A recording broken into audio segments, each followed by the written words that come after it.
BPUPKI atau Badan Penyelidik Usaha-Usaha Kemerdekaan Indonesia mengadakan sidang sebanyak 2 kali dalam masa terbentuknya hingga dibubarkan. Bagaimana sih hasil sidang pertama dan kedua BPUPKI? Yuk simak videonya.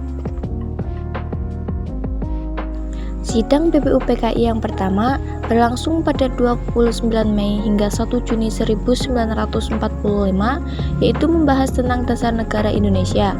Pada sidang ini, 3 tokoh Indonesia mengusulkan dasar negara, yaitu Muhammad Yamin pada tanggal 29 Mei 1945, Profesor Dr. Mr. Supomo pada 31 Mei 1945, dan Insinyur Soekarno pada tanggal 1 Juni 1945.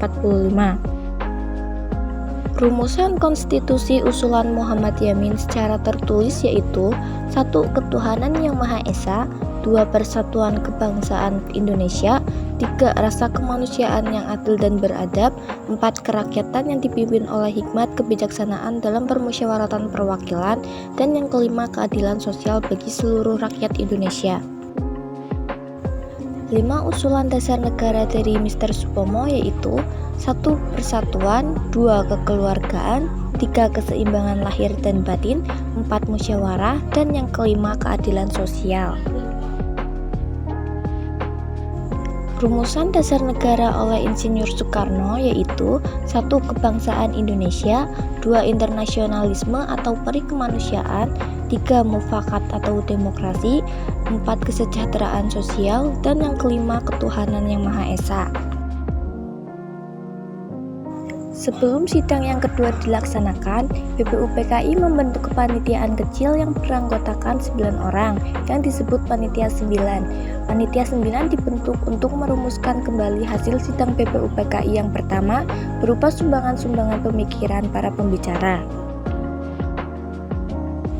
Rumusan yang dinamai Muhammad Yamin sebagai Piagam Jakarta atau Jakarta Charter memuat rumusan Pancasila yaitu 1. Ketuhanan dengan kewajiban menjalankan syariat Islam bagi pemeluk-pemeluknya, 2. Kemanusiaan yang adil dan beradab, 3. Persatuan Indonesia, 4. Kerakyatan yang dipimpin oleh hikmat kebijaksanaan dalam permusyawaratan perwakilan, dan yang kelima keadilan sosial bagi seluruh rakyat Indonesia.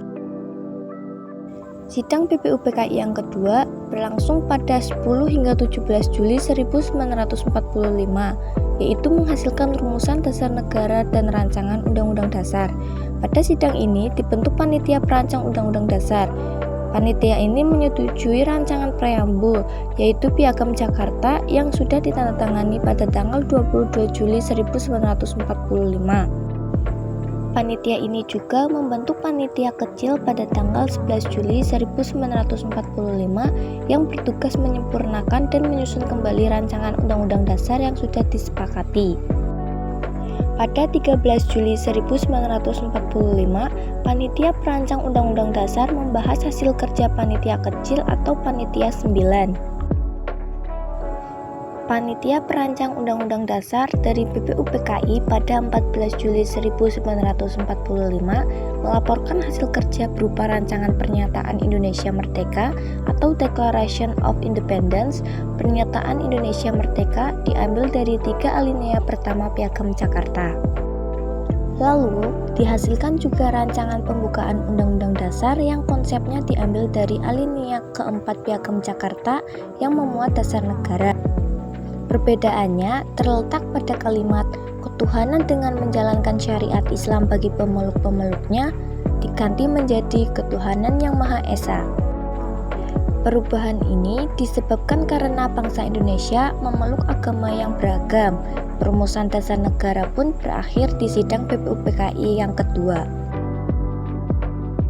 Pada sidang BPUPKI kedua pada 17 Juli 1945, BPUPKI juga menerima hasil kerja 23 anggota Panitia Pembela Tanah Air yang diketuai Abi Kusno Cokrosujoso dan 23 anggota Panitia Soal Keuangan dan Ekonomi yang diketuai Muhammad Hatta. Setelah sidang PPUPKI yang kedua, Jepang membubarkan PPUPKI sebab Jepang menganggap bangsa Indonesia terlalu cepat memproklamasikan kemerdekaan. Sebagai gantinya, dibentuk Panitia Persiapan Kemerdekaan Indonesia yang disebut PPKI atau Dokuritsu Junbi Inkai yang akan bersidang 3 kali pada 18, 19, dan 22 Agustus 1945 setelah proklamasi kemerdekaan Indonesia.